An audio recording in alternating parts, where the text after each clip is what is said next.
चलना है। Assalamualaikum students, how are you? Hope you will be fine. I'm also fine. So let's start our lecture today. This is class 9. Our subject is biology. We are studying unit number 3 and today our topic is history of classification system. तो आज हम पढ़ेंगे classification system की history क्या है। हम देखेंगे कि किस तरह साइंटिस्ट ने एट द वेरी अर्ली, जब उन्होंने इस बात की ज़रूरत फील की कि ऑर्गेनिज़म्स की बहुत सारी वैरायटी है, उनको रैंडमली स्टडी नहीं किया जा सकता, इनको ग्रुप्स में डिवाइड करना चाहिए। तो कैसे फर्स्ट टाइम इनकी क्लासिफिकेशन हुई थी और फिर किस तरह से उसमें step by step gradually modifications होती गई। So let's start. The earliest known system of classification of organisms come from Greek philosopher Aristotle. तो सबसे पहले क्लासिफिकेशन का सिस्टम किसने दिया था? ग्रीक फिलोसोफर एरिस्टोटल ने, एक यूनानी फिलोसोफर एरिस्टोटल ने। उसने क्या दिया था क्लासिफिकेशन का system? He classified all living organism known at that time either in the group Plantae और इन एनिमेलिया, यानी कि उस वक़्त तक जितनी भी ऑर्गेनिजम्स की वैरायटी जानी जा चुकी थी उसने उनको दो ग्रुप्स में डिवाइड कर दिया। कौन कौन से? प्लांटी और एनिमेलिया। तो आपने ये याद रखना है कि जो फर्स्ट टाइम क्लासिफिकेशन की गई थी वो दो ग्रुप्स में की गई थी, प्लांटी और एनिमेलिया में।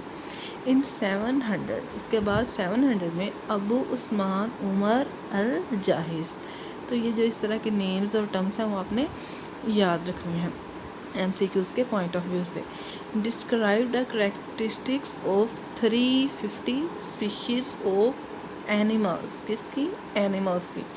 तो आपने ये बात याद रखनी है कि अबू उस्मान उमर अल जाहिज ने कितनी स्पीशीज़ दी? 350 स्पीशीज़ और एनिमल्स की। इनको प्लांट के साथ आपने कंफ्यूज नहीं करना। In his book he wrote a lot about the life of arts. उसने किसकी लाइफ के बारे में लिखा? आर्ट, यानी कि चींटी की लाइफ के बारे में। इन 1172, उसके बाद 1172 में Ibn Rushd translated Aristotle's book De Anima. Aristotle की कौन सी बुक का उसने ट्रांसलेशन किया? De Anima in Arabic. कौन सी लैंग्वेज में? अरेबिक लैंग्वेज में।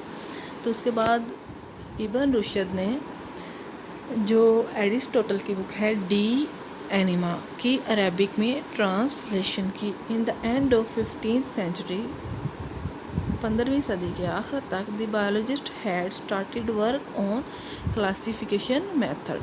तो 15वीं सदी के एंड तक जो साइंसदानों ने क्लासिफिकेशन मेथड्स के ऊपर वर्क करना स्टार्ट कर दिया था। कैरलस लीनियस, क्लासिफिकेशन में ये नाम बहुत जाना माना है, कैरलस लीनियस। तो ये नाम आपने क्लासिफिकेशन सिस्टम में अच्छी तरह से याद रखना है। Carlos Linnaeus divided nature into 3 kingdoms. उसने नेचर को कितने किंगडम्स में डिवाइड किया? 3 किंगडम्स में। कौन कौन से? Mineral, vegetable and animal. Mineral, vegetable and animal में। उसके बाद Linnaeus used 5 ranks in classification. Classification के उसने 5 रैंक्स यूज़ किए। कौन कौन से? Class, order, genus, species and variety. Classification के ये क्या हैं? 5 रैंक्स हैं जो कि लीनियस ने यूज़ किए। Linnaeus is the best known for his introduction of the method still used to formulate the scientific name of every species. Linnaeus किस वजह से जो मोस्ट फेमस है वो इस वजह से है कि उसने हर एक स्पीशीज़ के जो साइंटिफिक नेम रखने के लिए जो फार्मूला पेश किया था वो बहुत ज़्यादा शानदार साबित हुआ था। तो लिनियस जो है इस वजह से साइंस की दुनिया में बहुत फेमस है। तो ये हमारे पास जो है एक टेबल है जिसके अंदर डिफरेंट साइंटिस्ट और उनकी जो है वर्किंग दी गई है। इनको भी आपने MCQs के पॉइंट ऑफ व्यू से एक दफ़ा रिव्यू कर लेना है। Andrea Cesalpino he divided plants into 15 groups and called them genera. John Ray he published important works on plants classification. August Revines he introduced the taxon of order.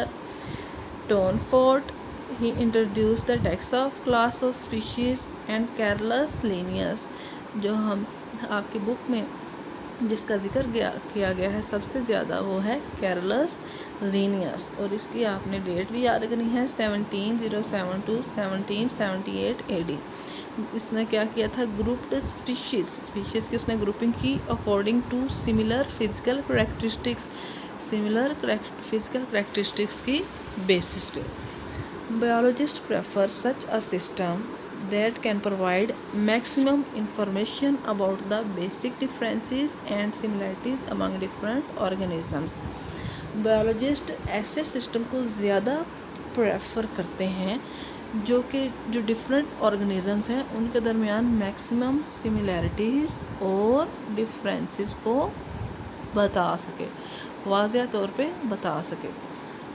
According to earlier classification के earlier system के according organisms वर classified into 2 kingdoms. जब first of all classification की गई थी उसमें organisms को 2 kingdom में study किया गया था, तो ये बात आपने हिस्ट्री के पॉइंट ऑफ व्यू से याद रखनी है। But now taxonomist agree on 5 kingdom classification system. लेकिन अब जो क्लासिफिकेशन का सिस्टम है वो क्या है, 5 किंगडम क्लासिफिकेशन सिस्टम। तो जो जदीद सिस्टम है वो 5 किंगडम क्लासिफिकेशन सिस्टम है।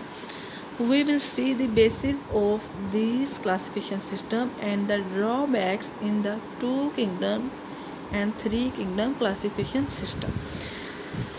तो 2 किंगडम जो क्लासिफिकेशन का सिस्टम है उसमें भी ड्रॉबैक्स से कुछ कमी बेशी थी, और जो 3 किंगडम था उसमें भी सिमिलर था। तो जो 5 किंगडम क्लासिफिकेशन का सिस्टम है it is the most popular and most famous classification system। So this was about today's lecture. I hope you must have understand this very well. Still if you have any confusion you can again ask me. Thanks and take care.